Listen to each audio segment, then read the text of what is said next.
Hello and welcome to the Owl's Nest. Sorry guys, that's been a little bit of a delay. I've been really busy with college recently and just wrapping up some school projects, but I am back to run down the biggest news stories of the past week, so let's just dive right into it.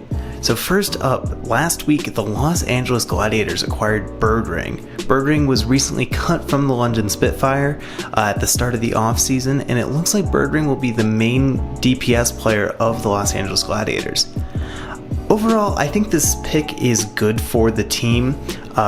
When Birdring is playing really well, he's fantastic. However, sometimes his mentality gets to him, and when the team environment isn't great, he doesn't perform as well, so the Gladiators will need to watch out for that. But I think when Birdring is hot, he's fantastic.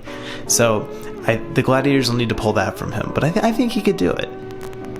The Gladiators also signed Mirror from the Uprising Academy to play alongside Birdring, as well as Paintbrush as a support player behind Shaz and Big Goose, so those two Contenders players will also help out the roster.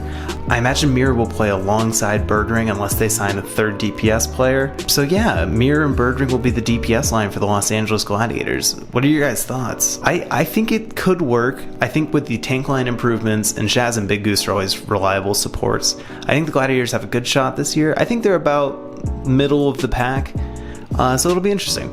Next up, the New York Excelsior have signed WHORU. This was kind of shocking because everyone kind of assumed WHORU was going to go to Dallas. The holes in Dallas's roster, WHORU would have filled spectacularly.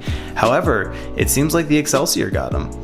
I'm a little confused by the move because New York is really stacked on DPS already with Libero, Sabiobi, Pine, and Nene. So I'm curious what role WHORU is going to play within the team. But I mean, New York Excelsior getting stronger is great. After they've choked a couple years in a row, maybe they just need one more player to get them over a hurdle. Or maybe there's a meta coming up that they think WHORU is going to be necessary for. So it'll be interesting. Speaking of the holes in Dallas's roster, Dallas got their flex DPS player in Doa. Doa was on Element Mystic for Contenders last season and will be playing for the Fuel in 2020. I think this is overall a good pickup for Dallas. Dallas definitely needs some DPS help. A lot of their DPS players haven't really panned out. AKM and Taimu both had pretty down seasons, and Zachary wasn't as good as he was hyped up to be. But my one question mark is that Doa and Decay have very similar DPS lineups as of late. So are Doa and Decay going to start together? Are they subbing for each other alongside a Zachary or an AKM? So yeah, let me know your guys' thoughts. I think this is an upgrade for Dallas. Dallas needed another great DPS player, and Doa and Decay will do that for them.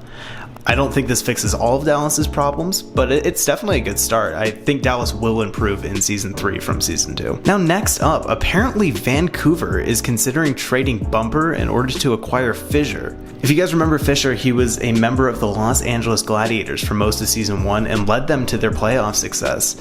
And then he was acquired by Seoul for Season 2, and he had some mentality issues, so decided to retire. However, it looks like Vancouver wants to bring him back and are willing to trade Bumper, according to Halo of Thoughts. So I'm curious, what do you guys think?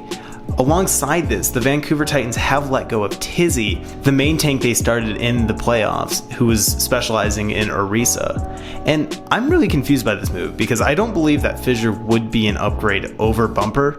Though the Bumper plays a very aggressive Reinhardt, the Titans really thrived in supporting his aggressive play, and I think that was a lot of what credited to their main season success. So I don't know why they'd really get rid of Bumper. Maybe he's not gelling well with the team. I'm not sure. It's an odd change for me.